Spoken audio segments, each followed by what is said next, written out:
रामपुर गांव में सुबह का समय था। रात में खूब बारिश हुई थी। बारिश रुक चुकी थी, लेकिन पेड़ों की पत्तियों से अभी भी पानी की बूंदें गिर रही थी। गांव की कच्ची गलियों में जगह जगह पानी भरा था। खेत हरे भरे दिखाई दे रहे थे और ठंडी हवा चल रही थी। इसी गांव में गोपाल नाम का एक गरीब लड़का रहता था। वह बहुत मेहनती था और अपनी बूढ़ी माँ के साथ रहता था। उस दिन गोपाल खेत से काम करके घर लौट रहा था।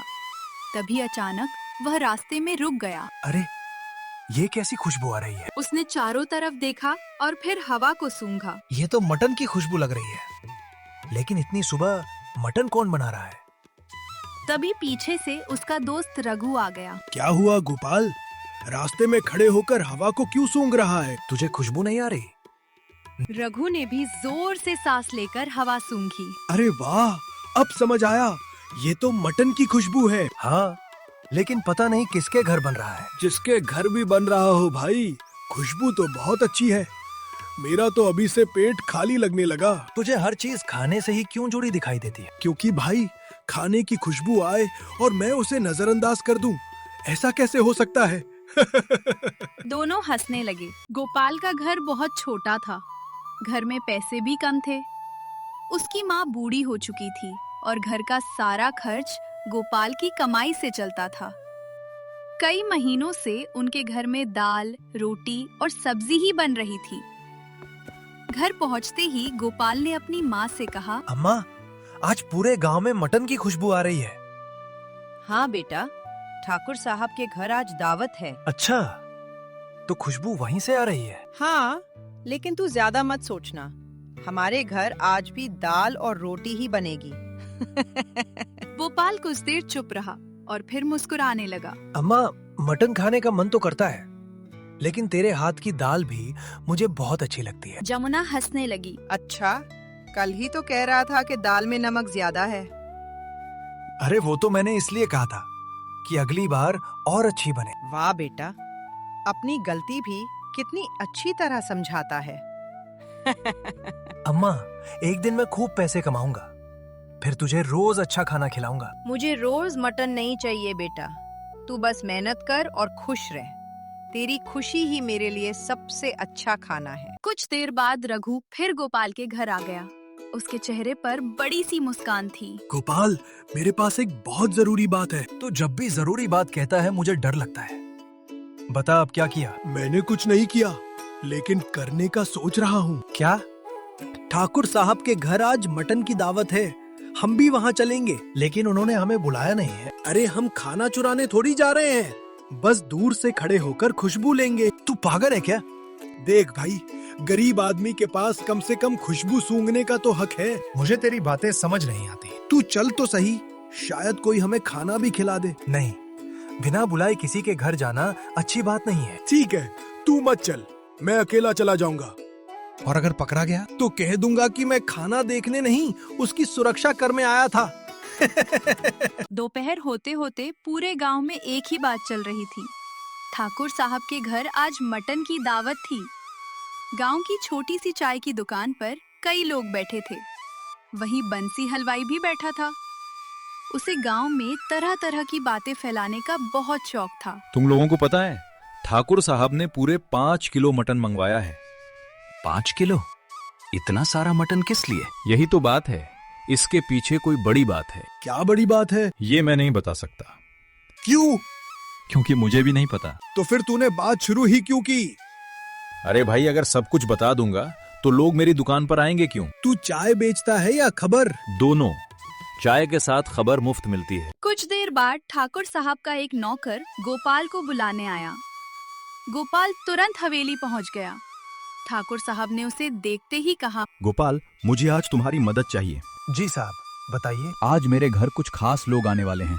मैंने उनके लिए दावत रखी है, लेकिन मेरा खाना बनाने वाला आज बीमार हो गया है। तो साहब, मैं क्या कर सकता हूँ? तुम्हें आज मटन की सब्जी बनानी होगी। गोपाल थोड़ा घबरा गया। लेकिन साहब, मैंने घर पर तो कई बार मटन बनाया है, इतनी बड़ी दावत के लिए कभी नहीं बनाया। अगर खाना अच्छा नहीं बना तो? गोपाल, अच्छा खाना बनाने के लिए सिर्फ बड़े रसोइये की जरूरत नहीं होती। मेहनत और मन लगाकर खाना बनाओगे तो अच्छा ही बनेगा। ठाकुर साहब गोपाल को रसोई में ले गए। वहाँ एक बड़ी कढ़ाई रखी थी। पास में मटन, प्याज, टमाटर, अदरक, लहसुन और बहुत सारे मसाले रखे थे। लेकिन एक छोटी सी पीतल की डिब्बी अलग रखी हुई थी। गोपाल ने डिब्बी की तरफ देखा। साहब, इस डिब्बी में क्या है? इसमें एक खास चीज है। इसे मटन बनाते समय सबसे आखिर में डालना। कौन सी चीज है? वो अभी नहीं बताऊंगा। अच्छा, कोई खास मसाला है क्या? हाँ, तुम इसे बस संभाल कर रखना। गोपाल ने डिब्बी रख दी। उसी समय खिड़की के पास रघु खड़ा सब देख रहा था। वो धीरे से गोपाल के पास आया। गोपाल, ये डिब्बी क्या है? मुझे नहीं पता। तुझे सच में नहीं पता? नहीं, ठाकुर साहब ने कहा है कि किसी को मत बताना। मतलब इसमें जरूर कोई बड़ा राज है। हर चीज में राज मत ढूंढा कर। लेकिन ये डिब्बी कुछ ज्यादा ही खास लग रही है। गोपाल ने कढ़ाई चूल्हे पर रखी। तेल गरम हुआ तो उसने उसमें जीरा और दूसरे मसाले डाल दिए। चट चट की आवाज आने लगी। फिर उसने प्याज डाला। कुछ ही देर में रसोई में बहुत अच्छी खुशबू फैल गई। रघु दरवाजे पर बैठा कढ़ाई को देख रहा था। गोपाल, प्याज थोड़ा और डाल। क्यों? ज्यादा प्याज डालोगे तो ज्यादा ग्रेवी बनेगी। फिर मैं ज्यादा रोटी खाऊंगा। तू बस खाने की सोचता रहता है। भाई, सोचने के पैसे थोड़ी लगते हैं। तू कभी काम के बारे में भी सोच लिया कर। मैं काम करता हूँ। कौन सा? तुम्हारा खाना खाते समय तुम्हारी तारीफ करता हूँ। गोपाल हंस पड़ा। मटन अब मसाले में अच्छी तरह पक रहा था। तभी एक लड़का बहुत तेज दौड़ता हुआ हवेली में आया। ठाकुर साहब, ठाकुर साहब। ठाकुर साहब बाहर आए। क्या हुआ? इतनी जल्दी में क्यों आए हो? साहब, नदी वाला पुल टूट गया है। क्या? जी साहब, रात की बारिश में पुल टूट गया। बाहर से आने वाले लोग गांव में नहीं आ पाएंगे। मतलब मेरे मेहमान नहीं आ पाएंगे? शायद नहीं साहब। रघु ने धीरे से गोपाल से कहा। भाई, मेहमान नहीं आएंगे तो ये सारा मटन कौन खाएगा? गोपाल ने उसे घूर कर देखा। रघु, तुझे अभी भी मटन की पड़ी है? मैं बस सोच रहा हूँ कि खाना बेकार नहीं जाना चाहिए। ठाकुर साहब चुपचाप बरामदे में जाकर बैठ गए। गोपाल ने देखा कि वो बहुत परेशान हैं। वो उनके पास गया। साहब, आप इतने दुखी क्यों हैं? मेहमान नहीं आ पाए तो दावत किसी और दिन रख लेंगे। ठाकुर साहब ने धीरे से कहा। गोपाल, ये दावत सिर्फ मेहमानों के लिए नहीं थी। फिर किसके लिए थी साहब? मेरे छोटे भाई मोहन के लिए। हम दोनों बचपन में बहुत अच्छे दोस्त थे। साथ खेलते थे, साथ खाना खाते थे। फिर क्या हुआ? कुछ साल पहले जमीन को लेकर हमारा झगड़ा हो गया। बात इतनी बढ़ गई कि मोहन गांव छोड़कर चला गया। फिर आपने उसे वापस नहीं बुलाया? कई बार मन किया, लेकिन मैं अपने गुस्से में रहा। उसने भी कभी वापस आने की कोशिश नहीं की। और अब? कुछ दिन पहले उसका संदेश आया था कि वो वापस आना चाहता है। मैंने सोचा था कि आज उसे घर बुलाकर गले लगाऊंगा, उसकी पसंद का खाना बनवाऊंगा और सारी पुरानी बातें भूल जाऊंगा। ठाकुर साहब की आंखों में आंसू आ गए। लेकिन अब पुल टूट गया है, शायद वो आ ही नहीं पाएगा। गोपाल कुछ देर सोचता रहा। फिर उसने ठाकुर साहब से कहा। साहब, पुल टूटा है, रास्ता नहीं। तुम क्या कहना चाहते हो? अगर आपका भाई इतने साल बाद वापस आना चाहता है तो वो कोई दूसरा रास्ता जरूर ढूंढेगा।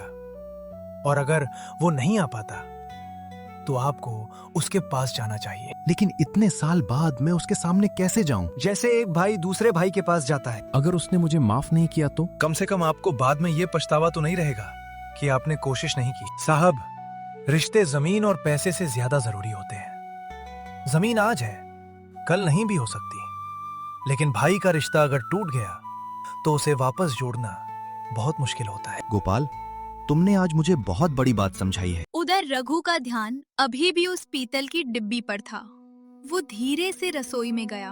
उसने डिब्बी उठाई। आखिर इसमें ऐसा क्या है? ठाकुर साहब इसे इतना छिपा क्यों रहे हैं? रघु! अरे भाई, तू कब आया? जब तू चोरी से डिब्बी खोलने आए। मैं चोरी नहीं कर रहा था, बस देख रहा था। बिना पूछे किसी की चीज खोलना गलत है। ठीक है भाई, मेरी गलती है। फिर धीरे से बोला। लेकिन सच बता, तुझे भी तो जानने का मन कर रहा है। हाँ, लेकिन अगर ठाकुर साहब खुद नहीं बताना चाहते तो हमें नहीं पूछना चाहिए। तू बहुत सीधा है। और तू बहुत ज्यादा टेढ़ा। दोनों हंस पड़े। शाम हो चुकी थी। मटन बहुत अच्छी तरह पक चुका था। ठाकुर साहब रसोई में आए और पीतल की डिब्बी उठाई। साहब, अब तो बताइए इसमें क्या है? ठाकुर साहब ने डिब्बी खोली। उसमें कुछ सूखी गुलाब की पंखुड़ियाँ और थोड़ा सा केसर था। गोपाल हैरान रह गया। बस इतना? हाँ, फिर इसे इतना खास क्यों रखा है? क्योंकि ये सिर्फ मसाला नहीं है, ये मेरी माँ की याद है। जब हम छोटे थे, हमारी माँ खास दिन पर मटन बनाती थी। वो उसमें गुलाब की पंखुड़ियां और थोड़ा केसर डालती थी। मेरे भाई मोहन को उस खाने की खुशबू बहुत पसंद थी। इसलिए आपने इसे इतने सालों से संभाल कर रखा? हाँ, मैंने सोचा था जिस दिन मेरा भाई वापस आएगा, उसी दिन उसके लिए माँ के हाथ जैसा खाना बनाऊंगा। अचानक हवेली के दरवाजे पर जोर से आवाज हुई। ठक ठक ठक। ठाकुर साहब बाहर गए। उन्होंने दरवाजा खोला तो सामने एक आदमी खड़ा था। उसके कपड़े बारिश से पूरी तरह भीगे हुए थे। वो बहुत थका हुआ था, लेकिन उसे देखते ही ठाकुर साहब पहचान गए। वो मोहन था। भैया, तू आ गया मोहन? हाँ भैया, पुल टूट गया था, लेकिन मैं वापस नहीं जाना चाहता था। मुझे लगा था शायद तू नहीं आएगा। मैं भी बहुत साल तक यही सोचता रहा कि वापस आऊं या नहीं, लेकिन आज लगा कि अगर अब भी नहीं आया तो शायद बहुत देर हो जाएगी। मुझे माफ कर दे भाई, मुझे उस जमीन के लिए तुझसे नहीं लड़ना चाहिए था। गलती सिर्फ आपकी नहीं थी भैया, मैं भी गुस्से में गांव छोड़कर चला गया था। मुझे भी वापस आ जाना चाहिए था। अब कभी दूर मत जाना। अब नहीं जाऊंगा। भाई को वापस देखकर ठाकुर साहब बहुत खुश हुए। उन्होंने कहा, आज की दावत सिर्फ हमारे परिवार की नहीं होगी, आज पूरा गांव हमारे साथ खाना खाएगा। कुछ ही देर में पूरे गांव में खबर फैल रही। रघु सबसे पहले दौड़ता हुआ पहुंचा। गोपाल, जल्दी चल, दावत शुरू होने वाली है। तुझे तो बस खाने की जल्दी रहती है। भाई आज 5 किलो मटन है, अगर देर हो गई तो पता नहीं कितना बचेगा। तू दोस्ती निभाने जा रहा है या मटन खाने? दोनों, दोस्ती भी जरूरी है और मटन भी। बड़ी कढ़ाई में मटन करी तैयार थी। मटन इतना नरम हो चुका था कि चम्मच से आसानी से टूट रहा था। मसाले की खुशबू पूरे आंगन में फैली हुई थी। ठाकुर साहब ने सबसे पहले एक कटोरी मोहन को दी। मोहन, याद है माँ के हाथ का खाना? मोहन ने पहला निवाला खाया। कुछ पल वो चुप रहा, फिर उसकी आंखों में आंसू आ गए। भैया, बिल्कुल माँ जैसा स्वाद है। सच में? हाँ, ऐसा लग रहा है जैसे माँ हमारे सामने बैठी है। मैंने ये खाना तेरे लिए ही बनवाया था। भैया, आज माँ होती तो हमें साथ देखकर बहुत खुश होती। हाँ, शायद इसी वजह से आज तू यहाँ आया है। अब पूरे गांव ने खाना शुरू किया। रघु सबसे आगे बैठ गया। उसने अपनी प्लेट में इतना मटन डाल लिया कि प्लेट दिखाई ही नहीं दे रही थी। गोपाल ने उसे देखा। रघु, ये क्या कर रहा है? मैं थोड़ा ज्यादा खाना ले रहा हूँ। थोड़ा? हाँ, थोड़ा ही तो है। इतना खाना तू अकेला खाएगा? नहीं, तो किसके साथ बांटेगा? रघु ने प्लेट को देखा और बोला, अभी ये तय नहीं किया, पहले मटन को देख तो लेने दे। गोपाल हंसने लगा। तभी रघु उठते समय फिसल गया और पास रखी पानी की बाल्टी में जा गिरा। पूरा गांव हंसने लगा। हंसो मत, मैं जानबूझकर गिरा हूँ। क्यों? पहले नहा लिया, अब आराम से खाना खाऊंगा। तू दावत में आया है या नहाने? जहाँ खाना और पानी दोनों मिले, वहाँ समझदार आदमी दोनों लेता है। सब लोग फिर हंस पड़े। दावत के दौरान गोपाल ने देखा कि एक छोटी बच्ची दूर खड़ी होकर लोगों को खाते हुए देख रही थी। उसका नाम था मुन्नी। वो गरीब परिवार से थी और संकोच के कारण अंदर नहीं आ रही थी। गोपाल उसके पास गया। मुन्नी, यहाँ क्यों खड़ी हो? मैं बस ऐसे ही। तुझे मटन पसंद नहीं? मुन्नी ने धीरे से सिर हिलाया। बहुत पसंद है, लेकिन हमारे घर में कभी नहीं बनता। तो आज से ये सिर्फ ठाकुर साहब की दावत नहीं है, ये पूरे गांव की दावत है। वो उसे अंदर लेकर आया। ठाकुर साहब ने खुद मुन्नी की प्लेट में मटन डाला। बेटी, आज जितना मन करे उतना खा। दावत खत्म होने के बाद ठाकुर साहब ने सबके सामने गोपाल को बुलाया। आज अगर गोपाल मुझे मेरे भाई से मिलाने की हिम्मत ना देता तो शायद ये दावत सिर्फ खाना बनकर रह जाती। उन्होंने गोपाल के हाथ में कुछ पैसे रखे। साहब, इसकी जरूरत नहीं। ये तुम्हारी मेहनत के पैसे हैं, इन्हें लेने में शर्म मत करो। गोपाल ने पैसे ले लिए। और कल से तुम मेरी हवेली के खेतों की देखभाल करोगे, तुम्हें स्थायी काम मिलेगा। साहब, आपने मेरी जिंदगी बदल दी। नहीं गोपाल, तुमने आज मेरा परिवार बचाया है।